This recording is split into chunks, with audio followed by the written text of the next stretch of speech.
Всем привет, с вами Тори-чан. Поздравляю всех с Новым годом и желаю, чтобы этот год был лучше, чем предыдущие несколько лет. И надеюсь, что все хорошо отпраздновали и уже отдохнули от празднований.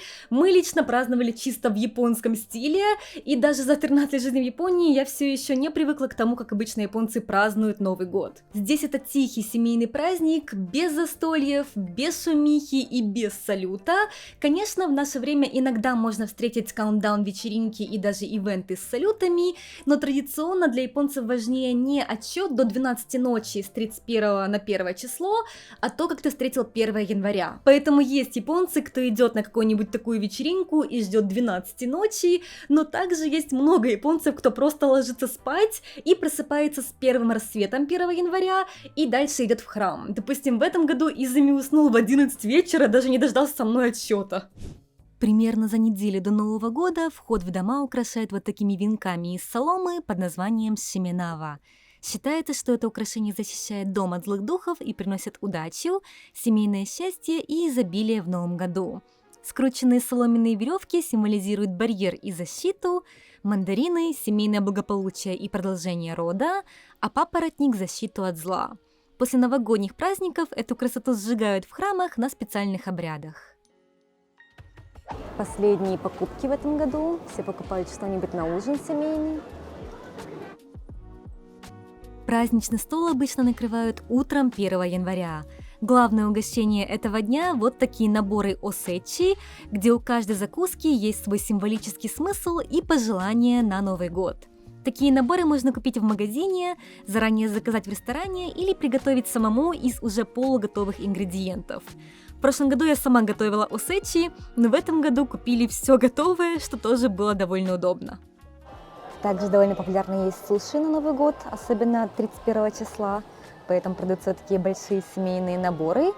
И также вот здесь то, что заказали на заказ заранее наборы, люди потом придут забирать. Главное событие 1 января для многих японцев – это Хацумоде – первое посещение храма в Новом году. Поэтому мы с Изами тоже решили отправиться в храм, но не просто храм, а один из самых древнейших храмов Японии, который находится в префектуре Фукуока в городе Мунаката.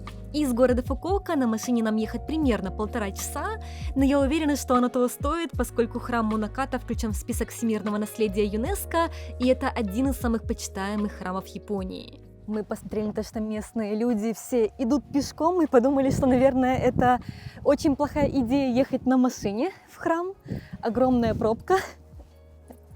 И решили тоже пойти пешком.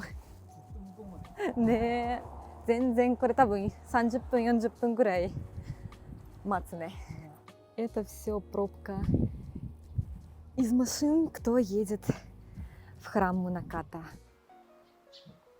Интересно то, что многие японцы, с кем я разговаривала, не относят себя к одной какой-то определенной религии, но при этом уважают древние традиции, как тоже первое посещение храма в Новом году, и считают такие ивенты неотъемлемой частью своей жизни.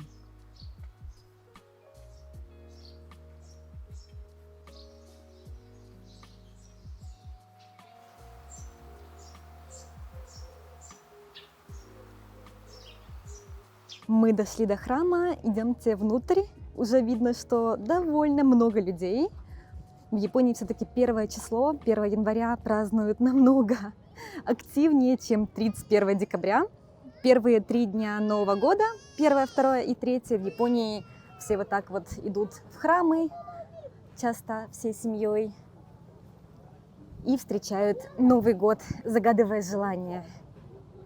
Почти как на фестиваль летом.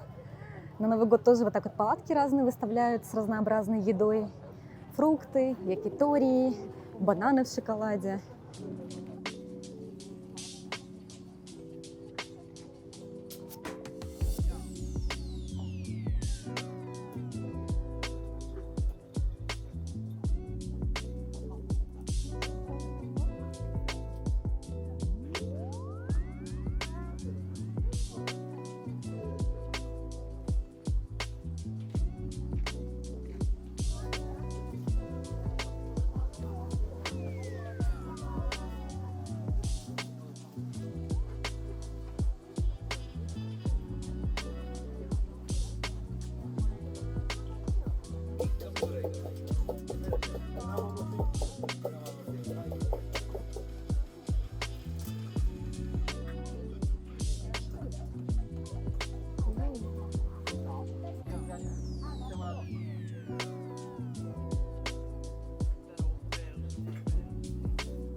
Это все люди, кто пришел загадать желание, бросить монетку. Мы сейчас тоже вот так вот станем в очередь.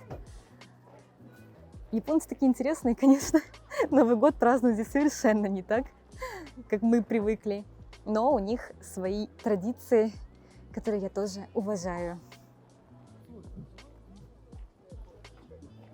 Сейчас мы идем в главную часть храма, где можно кинуть монетку и загадать желание, но перед этим нужно помыть руки в специальном месте вот таком, где как раз Изами руки моет.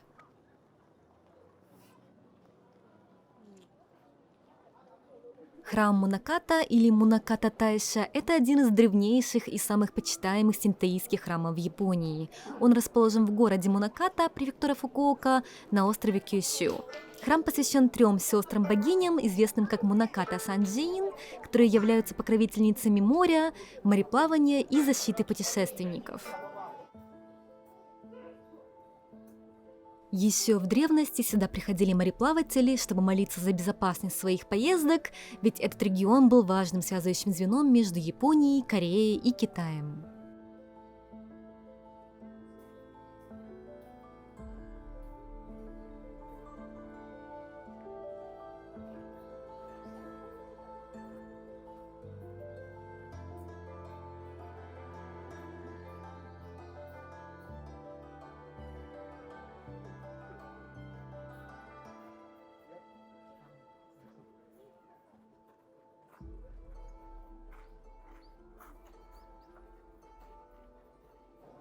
Еще одна японская традиция – вытаскивать первое предсказание этого года – омикуджи.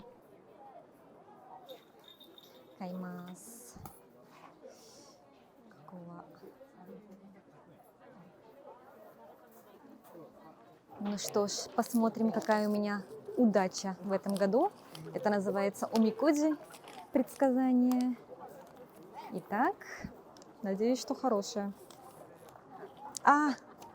Чукичи. Средняя. Йоката. Йоката. Обычно, когда не очень хорошее предсказание выпало, завязывают вот так вот в храме, оставляют, чтобы предсказание не исполнилось. Но даже хорошее предсказание, в принципе, можно завязать, если вы не хотите с собой бумажечки носить. Поэтому мы оставим мою среднюю удачу в этом храме.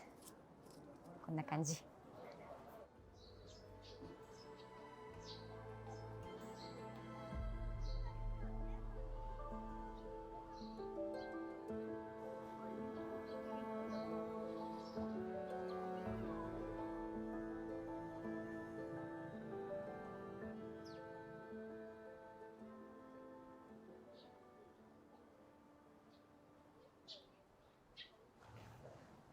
Не верится, что это храм. Похоже на какой-то музей.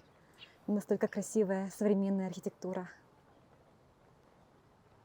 Очень современные и красивые постройки внутри храма. Здесь продаются разные амулеты. В храмах часто есть древняя часть, а также более современная часть, которую используют для разных бюрократических вещей, как, допустим, подача заявлений, принятие оплаты, проведение разных церемоний и продажа амулетов. И мне невероятно нравится, как в Японии умеют вписывать древние традиции в наше современное общество. Например, вот так выглядит кафе при этом храме, где можно выпить теплый зеленый чай, ароматное капучино, перекусить профитролями или их традиционными сладостями, похожими на рисовые лепешки мочи в маке.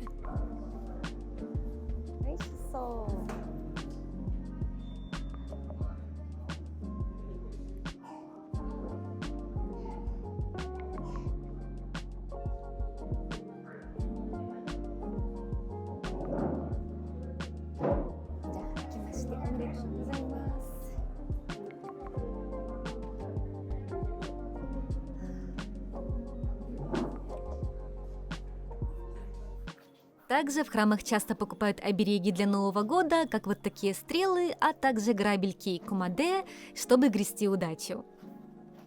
Это год змеи, поэтому много разных таких вот амулетов, оберегов со змеями.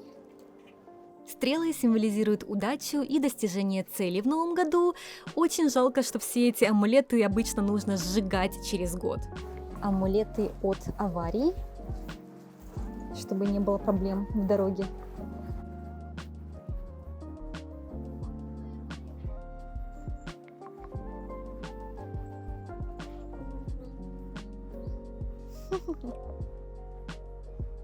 Хэби не амамина киданы, корова.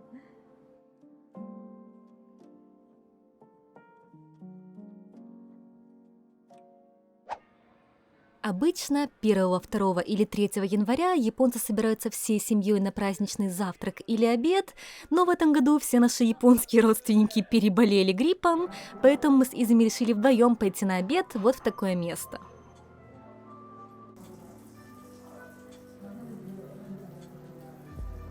Первый обед в этом году у нас будут вот такие вращающиеся суши, но это не просто обычная сеть, как, например, Суширо, где довольно дешевые суши, а слегка высокого уровня, скажем так, поэтому здесь реально очень вкусно.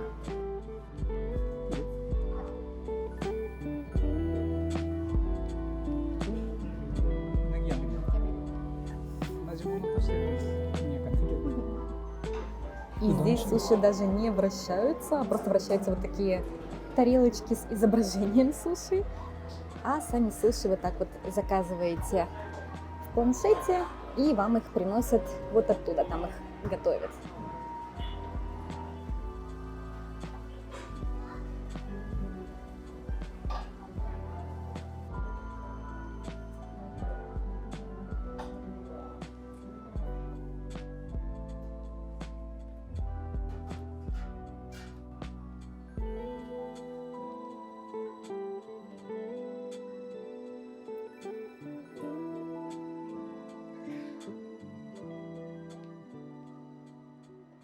Хацугайшоку. 寿司だな。正月っぽいのかな。若干正月なんじゃない？でいいね、なんか回転寿司だけどちょっと高価。うまい。もはや回ってないけどね。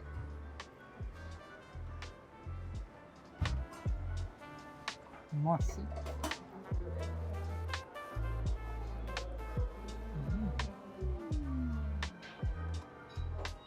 Мы наелись 17 порциями, что довольно мало. Многие люди съедают даже по 15 тарелок на одного человека, но мы, в принципе, очень мало едим. Это все нам вышло примерно в 6000 йен. До 3 января в Японии многое что закрыто, поэтому очень трудно найти кафе или ресторан, которые бы работали, но большие сети и шоппинг-центры не подводят. Часто там даже устраивают разные розыгрыши и лотереи новогодние. Людям делать нечего, поэтому они готовы на все.